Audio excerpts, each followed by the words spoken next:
ऊपर से गुजर गई, जिसके कारण मेरा पैर डैमेज हो गया और डॉक्टर को काटना पड़ा। फिर पेमेंट देते हैं और उसको फिर लगवाना है तो लगवाना ही है, चाहे घर में ना ना हो, मैं इसका खाना पूरा कर दूँगा। हाल फिलहाल मौजूद हूँ हिसार के बिल्कुल साथ लगते काड़वास गांव के अंदर और एक बहुत खुशी की खबर आज सुबह सुबह आप सभी ने पढ़ी होगी, देखी होगी, वीडियोज़ आपने देखी होगी। भारत का पहला ब्लेड रेसर, वो भी हिसार के बिल्कुल साथ लगते गांव काड़वास से। दिलबाग इस वक्त हमारे साथ है, ब्लेड रेसर हैं वो और world ability sports youth game के अंदर गोल्ड मेडल जीत के आए हैं। तो सबसे पहले मेरे माध्यम से और मेरे दर्शकों की तरफ से दिलबाग भाई आपको बहुत बहुत शुभकामनाएं हैं, जो गोल्ड मेडल आपने जीत कर पूरे देश का नाम रोशन किया है। जी धन्यवाद। कैसा लग रहा है अब जीत कर? जी बहुत खुशी हो रही है जी। और सबसे पहले ये पूछना चाहूँगा कि ये हादसा हुआ कैसे?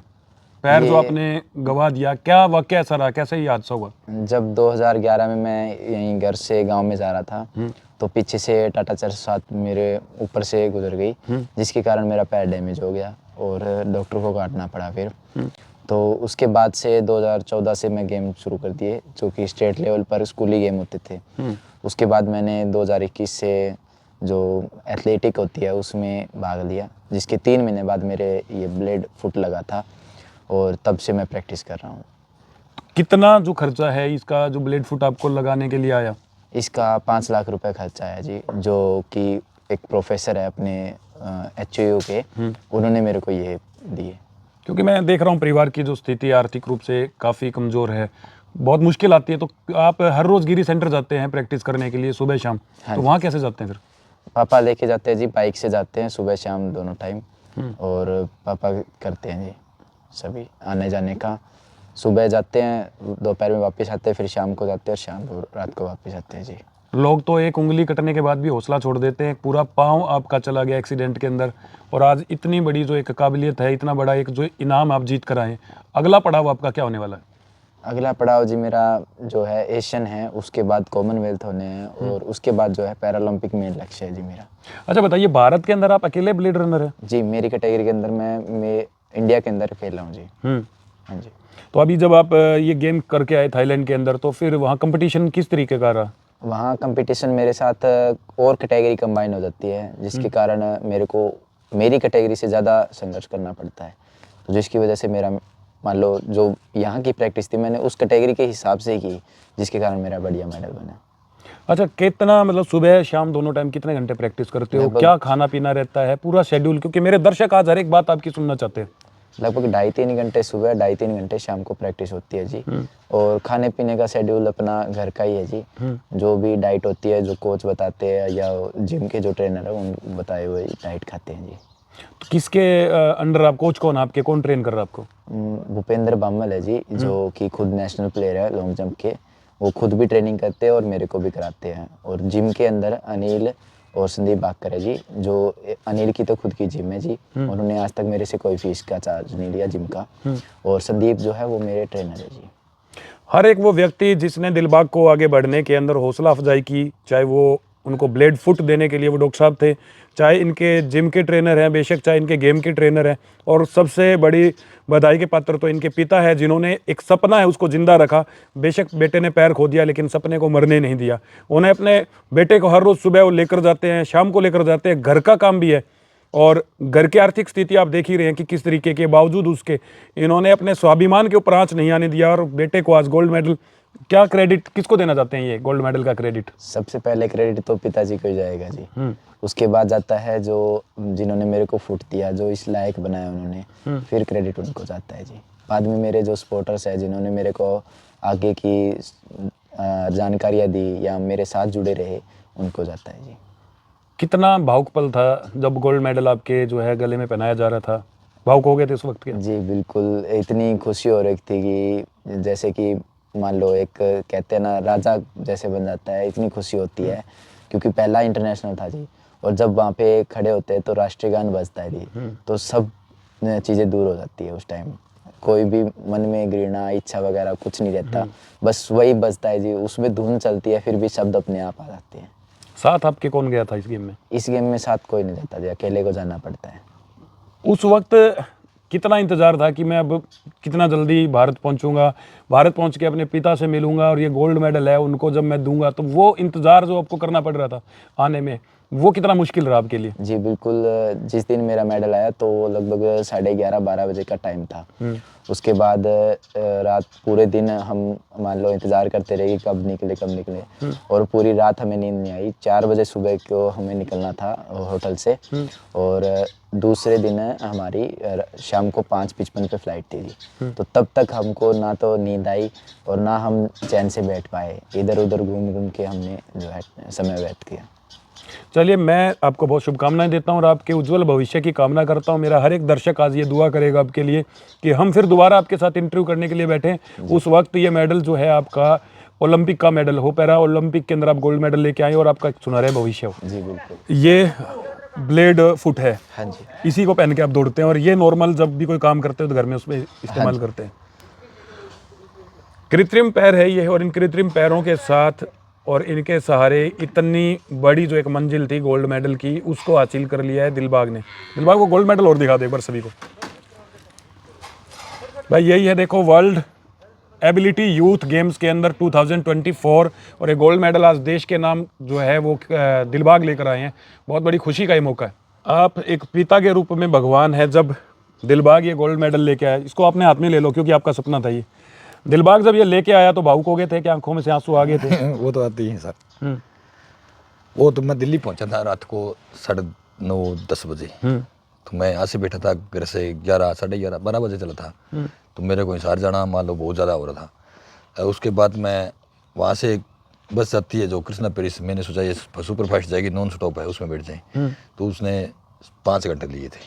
5 घंटा मेरे को इतना हो गया, अभी 2 दिन हो गए चलते चलते, इतनी परेशानी हुई। वहाँ से मैं फिर मेट्रो लगी नई दिल्ली की, वहाँ से फिर मैं एयरपोर्ट पहुँच गया। तो इसका टाइम था 9:30 का। मैं 9:15 बजे पहुँचा, 9:45 बजे कॉल हुई आपस में। इतने मेरे को वो सारा एयरपोर्ट 2 नंबर वहाँ टर्मिनल 3 नंबर टर्मिनल सारी जगह घूम लिया। तो वो 25 मिनट निकलने में मान लो, मतलब वो खुशी के मोमेंट वो देखना चाहते थे, मेडल वो बेटे को देखना चाहते थे। साल इतनी हो गई थी। फिर मेरी इसकी कॉल हुई, बोले पापा मेरा बैग रह गया, मैं बैग लेके आ रहा हूँ। फिर हम 5 नंबर गेट पे निकले तो वहाँ 2-3 बंदे और खड़े थे। मैं उनसे मिले के कोई ढोल धमाका चू लेके आ रहे थे, ढोल लेके जा रहे थे वो ढोल नगाड़ा। मैं बोले ये किसके लिए? बोलो ये बच्चे मेडल लेके आए हैं। मैं कहती ये मेडल तो मैं तो पता ही को नहीं, मैंने तो भाई क्लासिफिकेशन होती है या गेम है किस चीज़ का।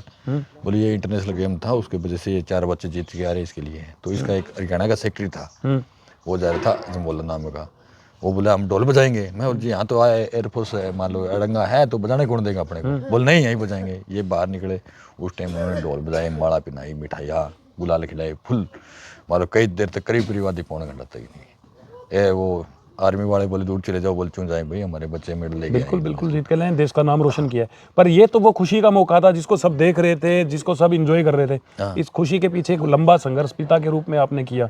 मैंने तो बेटा था, उसका पैर चला गया, फिर उसके बाद उसको हौसला भी देना, फिर उसको गेम में डालना, ये सफर कैसा रहा आपका? कितनी मुश्किलात रही? मेरा पता ही को नहीं जी, मेरा तो सिस्टम ऐसा है कि भगवान की कोई सिस्टम बना हुआ है। मेरे को तो ये बोलते हैं भाई तुम चल ये करना है तो वो मैं आगे चलता हूँ, पीछे से काम अपने आप ही होता है। अभी लोग तो विदेश जमीन बेच के विदेश भेजते हैं बच्चे को। बोले मेरा छोरा थाईलैंड गया, मेरा अमेरिका गया, कनाडा गया, वो कहा क्या है वहाँ रोड पे घूमते हैं। मैंने एक ही सपना सोचा था भाई विदेश में भेजना है या विदेश में जाना है तो सिर्फ एंजॉय करने के लिए जाएंगे, बाकी तो हम खेलने के लिए और एंजॉय करने के लिए जाएंगे। बेकार विदेश में मजदूरी नहीं करेंगे। मैं मजदूर हूँ, मजदूर जमा मैंने, लेकिन मैंने एक देश का भविष्य बनाना है और देश का तिरंगा उड़ के बाहर देश में मेडल लेके आएगा, उसमें मेरा सपना पूरा हो जाएगा। मैंने एक इतिहास रचना था भाई इंडिया का एक गोल्ड मेडल हो मेरे बच्चे के मालूगढ़ में और बाहर तिरंगा उड़ के एक बार फोटो खिंचवाए। वो तो होता है भाई इसने अपने बस का नाम किया है, अपने देश का नाम किया, अपने परिवार का नाम किया है। बाकी ये विदेश जाता मैं इनको कुछ नहीं मानता। मेरा सपना ये है भाई बाहर जाए, बाहर खेले और एशिया इंटरनेशनल खेलिए, आगे मान लो एशियन हो गए, आगे उसके बाद कॉमनवेल्थ हो गए, वर्ल्ड चैंपियनशिप होगी, ये खेले जीते और वहाँ तिरंगा उड़े, मेरी छाती गदगद हो जाएगी। मेरे को और कोई मतलब नहीं है, बस वो तिरंगे के नीचे मेडल चाहिए मेरे। बिल्कुल, बेटे की मेहनत और हम सब की दुआ जरूर रंग लाएगी और एक दिन आएगा तब पैरा ओलंपिक के अंदर ये गोल्ड मेडल जीत कर भी आएगा। और वो नशा हो गया मेरे, जिस तरह लोगों को शराब का नशा होता है, ओके का नशा होता है, वैसे मैं एक नशा हो गया। अगर ग्राउंड ना जाऊँ ना संडे को तो मेरा दिन छिपना मान लो बहुत कठिन हो जाता है। आज तो मैं मजबूरी है, ये मकान बना रहा हूँ, उसकी वजह से मैं घर पे हूँ, इनके साथ लग रहा हूँ। बाकी थाईलैंड गया था 7 दिन के लिए, मेरा मान लो घर से बाहर, गाँव में, गाँव से घर, पूरे दिन मान लो 100 रुपये का पेट्रोल फूंक दिया भाई जाते आते और मैंने कुछ नहीं किया, बस टेंशन में रहा। मैं बोला यार वो अकेला गया, तू अकेला पड़ जा। मैं बोला तू अकेला पड़ जा। और ग्राउंड जाते हैं तो हमारा वो एक लोग तो कहते हैं मजदूरी करते हैं और करते हैं, वो मेरा एक ही संघर्ष ही हो गया भाई, एक तिरंगा देखना है मेरा। आप बता रहे हैं कि कोई लंबी चौड़ी जमीन जायदाद है ना, नहीं, जमीन ये एक मकान जहाँ बैठे हैं यही आपके पास है, या ऊपर परिवार का पालन पोषण आप करते हैं, मजदूरी करते हैं, बस ब्याज पे उठाता हूँ मैं। सुबह प्रैक्टिस के लिए लेके जाना, हाँ। शाम को फिर लेके जाना, कितना मुश्किल रहता है? मैनेज करना तो बहुत मुश्किल होता होगा। वो जी पता ही कौन है मेरे को, तो भगवान को ही पता है। मैं तो भगवान पे छोड़ता हूँ। रियल में ये कहता हूँ मैं भगवान है, लोग कहते हैं भगवान है। ये हालात देख लो मेरी। यहाँ से बाइक उठाया था उस दिन मैंने स्टार्ट किया 500 रुपये लोगों से लेके, आज यही कंडीशन है। यही बाइक मेरे पास, ये लड़का है, मेरे को पता नहीं 35-40 लाख रुपए लगे, मैंने किसी के आगे हाथ नहीं पिलाया। कोई वीडियो में नहीं आएगा ऐसा भी लीलू राम या दिलवा किसी से पैसा मांग रहा, मैंने कोई संपोषण नहीं मांगा और न भी मांगूंगा मैं। मेरी इच्छा नहीं, मैं 2 रुपये सैकड़े पे, 3 रुपये सैकड़े पे, 1.5 रुपये सैकड़े पे उठाता हूँ। मेरा सर्कल बढ़िया चल रहा है, भाईचारा बढ़िया हो रहा है, हर जगह से पैसा उठाता हूँ, मेरा काम है। आप अभी जब हम कैमरे पर नहीं थे तो बात कर रहे थे कि ऐसा समय, ऐसा हालात आए कि आपके घर में खाने को अनाज नहीं था। अभी भी है, अभी भी है। कल कोने परसों कोई काम हो गया था ऐसा ही भाई, इमरजेंसी मान लो कोई पैसे की जरूरत पड़ गई और होगी, तो वो एक किस्म का खाना ही है, मैंने खाना छूट गया था उस दिन। जैसे थाईलैंड गया था, इसका पैसे भरने पड़ते हैं हमारे को और करना पड़ता है। अभी भी मैं अनाज मान लो आटा मोल का लाता हूँ मैं, 5 किलो लिया हुआ, 5 किलो के पैसे हैं, कभी कभी चावल बना के टाइम पास करते। अभी भी वही कंडीशन है मेरे पास, ये नहीं है मैं भूलता हूँ या छोड़ता हूँ, मेरी वही कंडीशन है अभी भी। 2 दिन का अगर नाज नहीं है तो चावल खा के टाइम पास करते हैं। लेकिन जो इनके कोच है, जिम के ट्रेनर है, कुछ डाइट के लिए बोलते हैं तो फिर वो सारी पूरी करता हूँ, सारी पूरी करता हूँ। सारी इसकी चॉइस कोई भी हो, चाहे सुई से मुसड़ा, इसने कह दिया ना ये करना है, आज का आज करना, तो उस दिन ही होगा। मेरे को चाहे कहीं से ही 2 रुपये 3 रुपये सैकड़ा, चाहे किसी से कोई को आके मैं को लाना पड़े, वो ला के ही मैं करता हूँ। अभी ये थाईलैंड में गया था, थाईलैंड में एक लड़का है, उसके पैर है, एक ये है, 18 देशों में 2 बच्चे हैं। ये बोले थाईलैंड वाला का जैसा पैर लगवाना है।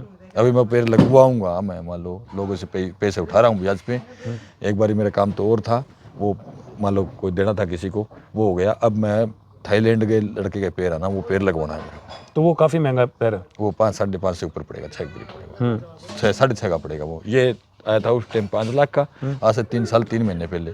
तो अभी इसका रेट बढ़ा है, तो उसका भी रेट बढ़ा, उसमें सॉकेट होती है बेंड होने वाली, तो वो करीब 6.5 से 7 के बीच पड़ेगा। तो मैं 2 रुपये सैकड़ा उठा के लाऊंगा, कहीं से उठा के लाऊंगा। इसने मैं ये बोला थाईलैंड में बोले एक लड़का है, मैं उसकी वीडियो भेज रहा हूँ, ऐसे ऐसे पैर है। मैं बोला तू घर आ जा, फ्री हो जा घर आगे 1 हफ्ते में, उसके बाद चलते हैं दिल्ली, उसके अपॉइंटमेंट लेते हैं और उसको पैर लगवाना है तो लगवाना ही है, चाहे घर में ना ना हो, मैं इसका खाना पूरा कर दूँगा। बहुत सैल्यूट के काबिल हैं आप। और माँ बाप अपने बच्चों की तरफ ध्यान भी नहीं दे पाते, अपनी खुद की भागदौड़ के अंदर शायद बच्चों को समय भी नहीं दे पाते।